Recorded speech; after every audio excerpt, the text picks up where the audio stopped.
Everyone was looking at the wrong place. When the FBI released that doorbell footage on February 10, 2026, the entire country fixated on the exact same details. The ski mask, the backpack, the hip holster, and those branches scraping against the camera lens, the flashlight clenched between his teeth. Everyone fixated on that. Detectives, journalists, retired profilers, and millions of Americans watching those loops play on every news network and digital screen. Yet, beneath those dark gloves, on a hand caught on camera over and over again, as the suspect stepped onto Nancy Guthrie's porch, there was something that almost nobody noticed: a ring. On February 17, 2026, just a week after the FBI released the footage, Sheriff Chris Nanos spoke with NBC News. He stated that the footage of the suspect on the porch the morning of the disappearance might actually show the man wearing a ring. NBC reported it. CNN confirmed it. The FBI announced they were analyzing the footage to verify that specific detail. And then, for over 100 days, not a single law enforcement officer has uttered a word about it in public. No press conferences, no official statements, not even a whisper leaked to a single reporter. The ring was mentioned once on a Tuesday in February, and then the topic vanished as completely as Nancy Guthrie herself. This video exposes what that silence actually means, and everything investigators know but have never shared with the public. If you have been following this case and want the most detailed, documented coverage available, hit subscribe and turn on notifications. Every detail in this video is fully verified and linked to a direct source. Anything unconfirmed is clearly noted. Let's start with the hand. Those 17 seconds of doorbell footage are some of the most heavily analyzed in American police history. Frame by frame, slowed down, enhanced, scrutinized by retired FBI agents, body language experts, and millions of people online with opinions. And that hand has been there the whole time. In multiple frames, the suspect's gloved hand reaches directly toward the camera. That hand blocks the lens. That hand obscures the camera with branches. It moves across the screen in ways analyzed endlessly to decipher what it reveals about the suspect's meticulous planning, his height, his build. But the hand itself, specifically the fingers and what might be wrapped around one of them, beneath the dark material of the glove, was discussed in public exactly once by Sheriff Nanos the following Tuesday, and never again. Nanos stated that the footage might actually show the man wearing a ring. That word, might, matters. It means investigators were not entirely sure just by looking at it. They were studying the video, observing a shape that seemed to match the silhouette of a ring beneath the glove. They needed advanced analysis to determine if it was jewelry, a fold in the fabric, or just a low-resolution camera artifact. That analysis was confirmed to be underway. What it actually yielded has never been revealed. When a law enforcement agency announces they are analyzing vital identifying evidence in a high-profile federal kidnapping case, and then goes completely silent for over 100 days, there are very few logical explanations.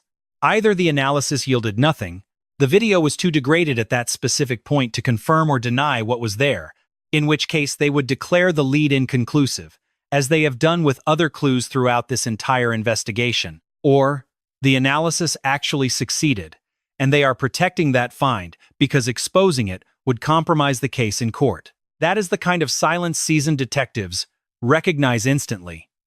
It is not inconclusive, it is being held close. Either the ring is nothing, or it is everything, and the FBI has decided not to tell the public which one it is. To understand why a ring matters so much, why a piece of jewelry on a suspect is among the most vital forensic evidence detectives could ever hope to find, you have to consider what a ring represents. They are not interchangeable. A person's wedding band tells its own story. It was bought at a specific jeweler. It was sized for one particular hand. It might have custom engravings. The jeweler who crafted it keeps records, and the store that sold it tracked the transaction. The design can usually be traced to a specific collection, a certain year, or a particular manufacturer. Military rings are even easier to track. The design displays the service branch, and the year is usually engraved right on it. A unit insignia narrows the search even further, and military records are among the most detailed in the country. The same goes for class rings, the school, the graduation year, and often the student's name. Jostens and Herf Jones, the two companies manufacturing most class rings in America, hold decades of customer purchase records. They store buyer data. They can be contacted. They can be investigated. Religious rings carry symbols of traditions, vows, and sacred orders. A piece from a specific religious institution narrows the suspects down significantly. Custom-made rings are actually the easiest to track down. A piece crafted by an independent jeweler for a specific client leaves a paper trail, receipts, designs, sometimes photos, and the buyer's actual name. Even a simple gold band reveals secrets. Its width, finish, carat weight, and the presence of unique wear marks.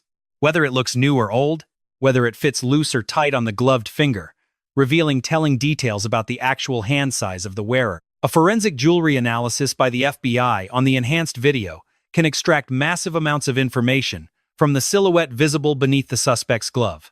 And the FBI has had 100 days to analyze it. Silence does not mean they have come up empty. Law enforcement usually announces dead ends.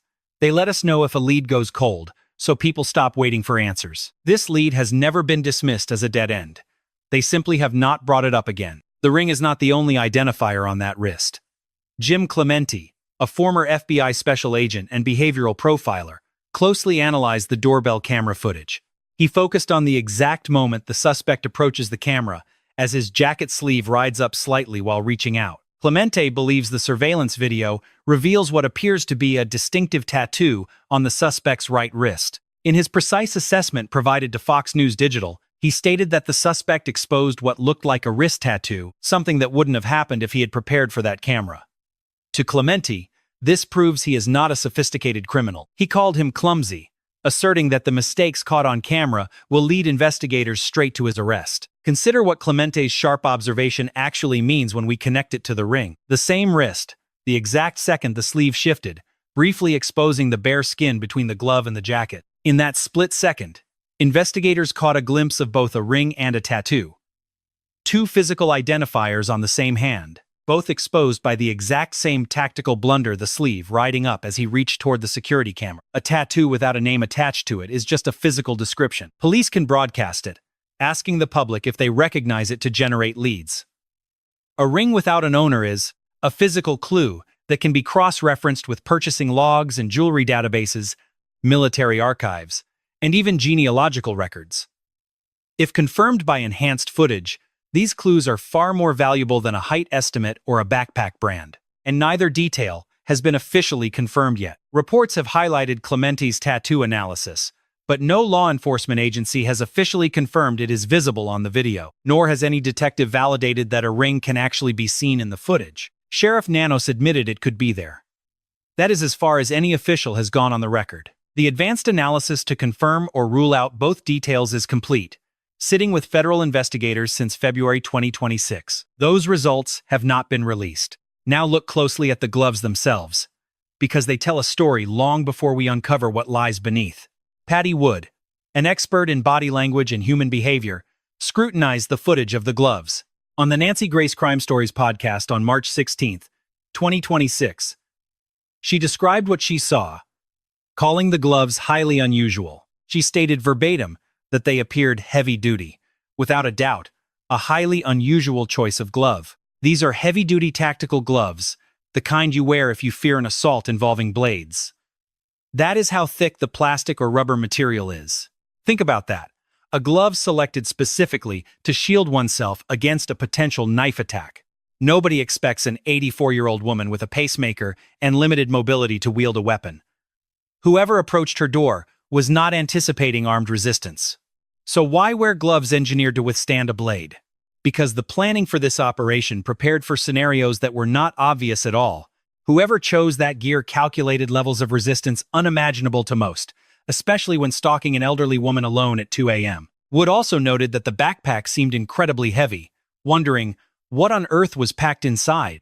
A heavily loaded backpack, resistant heavy-duty gloves, and a holster with a concealed firearm. A two-way radio, which Coffindaffer likely spotted after noticing what looks like an antenna in the security footage. The suspect showed up at Nancy's door carrying far more gear than a simple kidnapping would ever require, leaving us with a question that was never clearly answered in public.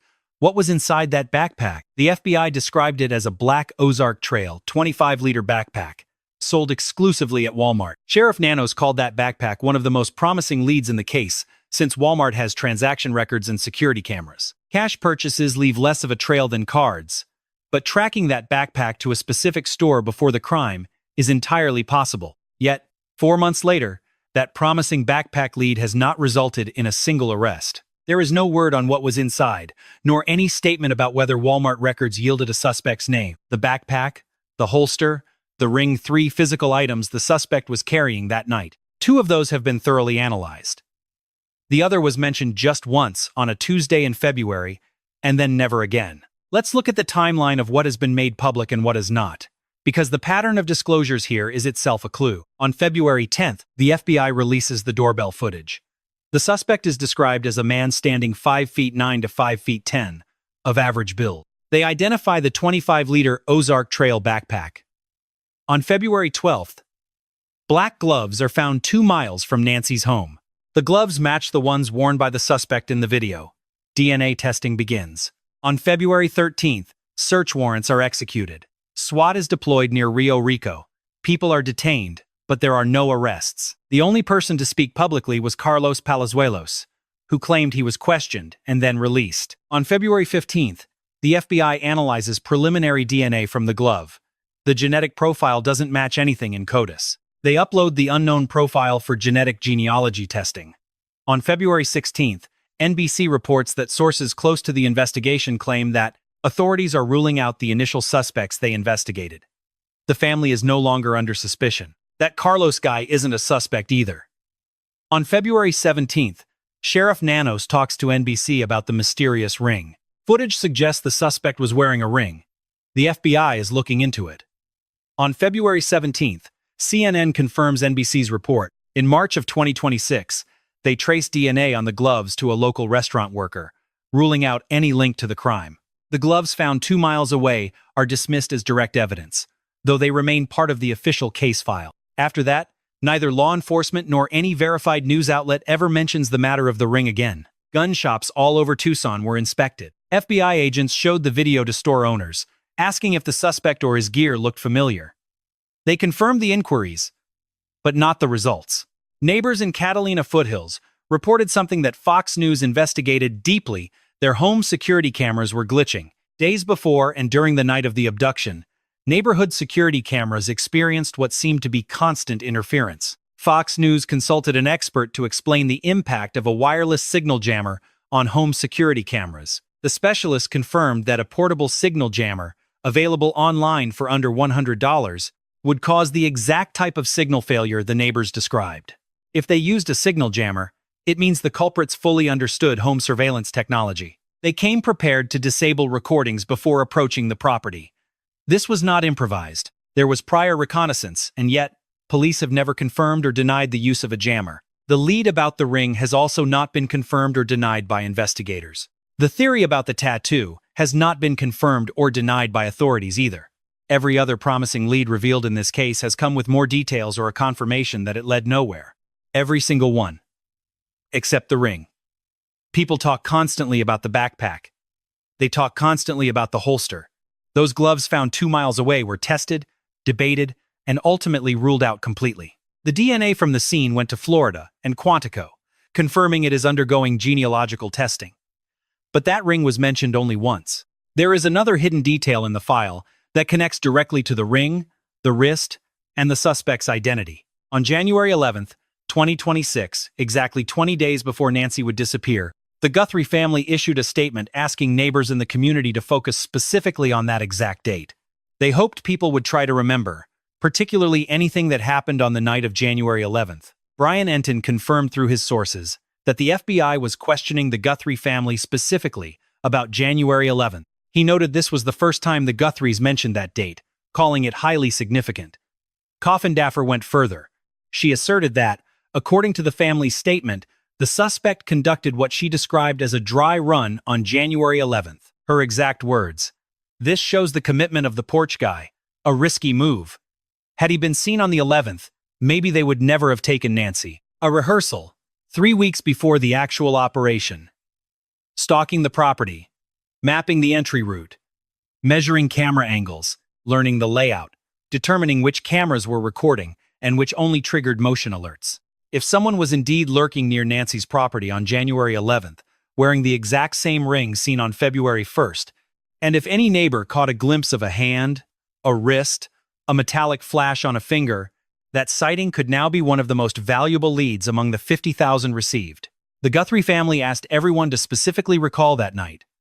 Authorities requested neighbors' security footage from that exact date. The FBI canvassed the neighborhood looking for exactly these kinds of details. Someone might have seen a ring on a hand near Nancy's property on January 11th and dismissed it because, back then, nothing had happened. It was just a person near a house, in a quiet, peaceful neighborhood. 3 weeks later, that same hand appeared on the doorbell camera at 2 a.m., and what was on that hand has been locked in a federal file, hidden from the public for 4 months.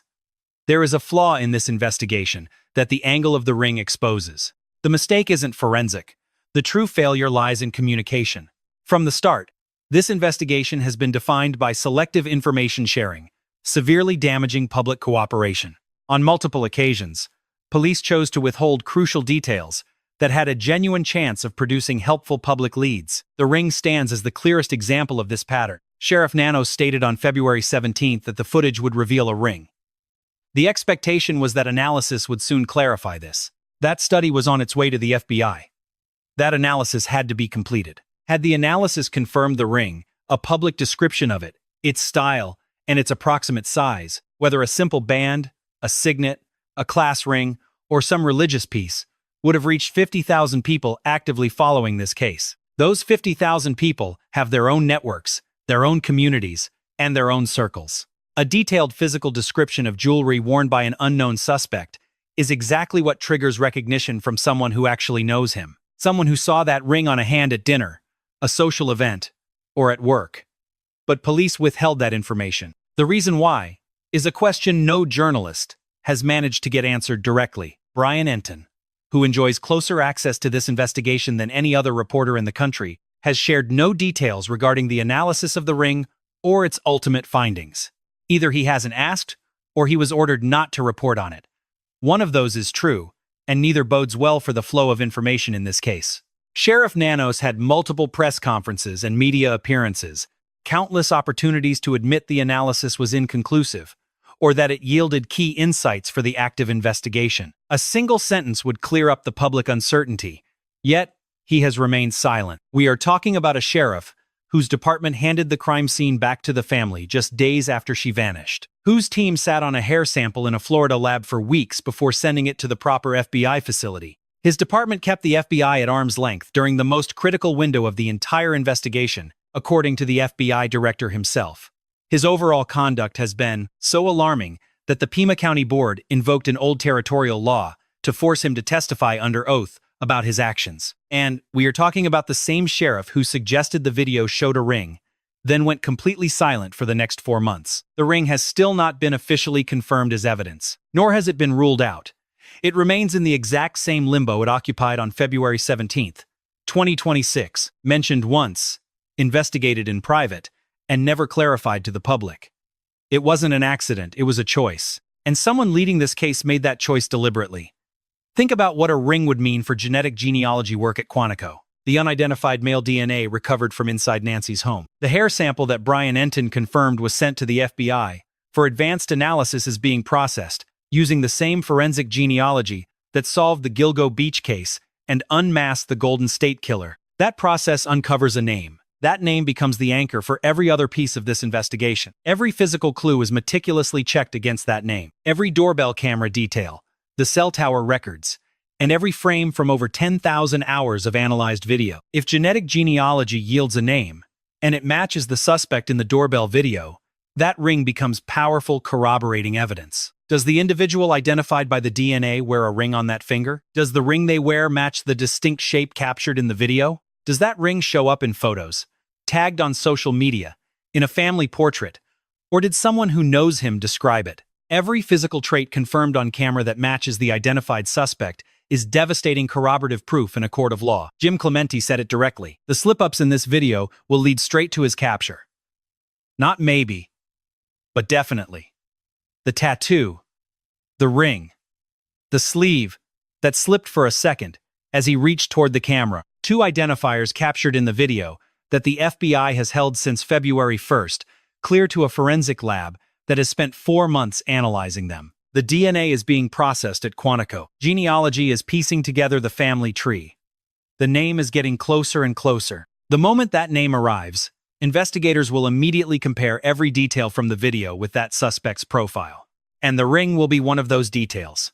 If it matches, it will be key to helping a jury convict the person responsible for what happened to Nancy Guthrie on the night of January 31st, 2026. There is a key question at the very center of all this. A single question this entire video points toward. Did this suspect think about the ring when he pulled on those gloves? He thought about the mask. He chose a black ski mask that covered every inch of his face, including his ears and forehead. He planned ahead to get the mask, try it on, and make absolutely sure it left no skin exposed. He thought about the gloves, too. He chose industrial-grade gloves designed specifically to protect against knife attacks. He slipped those gloves on before approaching the house, leaving no prints, skin cells, or biological trace at the scene. He thought about the camera. He brought branches to cover it and touched it first, testing to see if it was streaming live. He covered the lens with foliage instead of breaking it, which would have made a loud giveaway noise. He thought about phones. He did not bring one. Instead, he relied on radio communication. Geolocation tracking yielded nothing that night because there were no cell phones to detect. He also thought about the backpack. He bought a specific model at a particular store, paying cash to avoid leaving any digital footprint. He thought about the holster. He bought a $10 model at Walmart instead of an expensive, trackable option. He calculated almost every detail of this operation with absolute precision. And yet, on that hand covered by a heavy industrial glove, he left with something on his finger that the FBI had to digitally enhance just to detect. Was it a careless mistake? Or was it so small and hidden under the glove that he never thought anyone would notice? A retired FBI agent with 22 years of experience in violent crime cases once said something about this. Every plan has a weak spot. That moment where preparation falls just short, the tiniest detail that gets overlooked, that one assumption that turned out wrong. The weak link here isn't the backpack. It isn't the holster, either. It isn't even the DNA he left behind inside the house. It might be on a finger beneath that glove, captured in a single frame the FBI has analyzed for 4 months and hasn't mentioned publicly since February 17th. Nancy Guthrie is 84 years old and wears a pacemaker. She has been missing for over 120 days. Wherever she is, whatever happened to her on the night of January 31st, she fought back. Her blood on the porch proves she didn't make it easy. She deserves to have every single lead from that night followed to the very end. Every detail, every frame, including whatever is on that finger. If you know anything about a ring seen on a specific hand, a piece of jewelry matching this description, or any memory from January 11th in the Catalina Hills that you haven't shared yet, call 1-800. Call FBI. The reward is $1.2 million. It remains unclaimed. And the most crucial lead could come from the smallest detail someone noticed, but never thought to share. The FBI has already analyzed that ring. They haven't told us what they found. But sooner or later, they will. When a suspect stands trial, and the evidence is laid before a jury, we'll finally know what that analysis revealed, and who it pointed to. Meanwhile, the ring sits in an evidence box inside a federal building, alongside a hair sample being analyzed by a genealogist in Santa Cruz, and a DNA profile that doesn't match anyone in criminal databases. The ring is still there. The FBI already knows exactly what it means. And whoever was wearing it that night has no idea how visible they really were. That's the difference between them and the investigators hot on their heels. One of them knows about the ring. Both of them really should.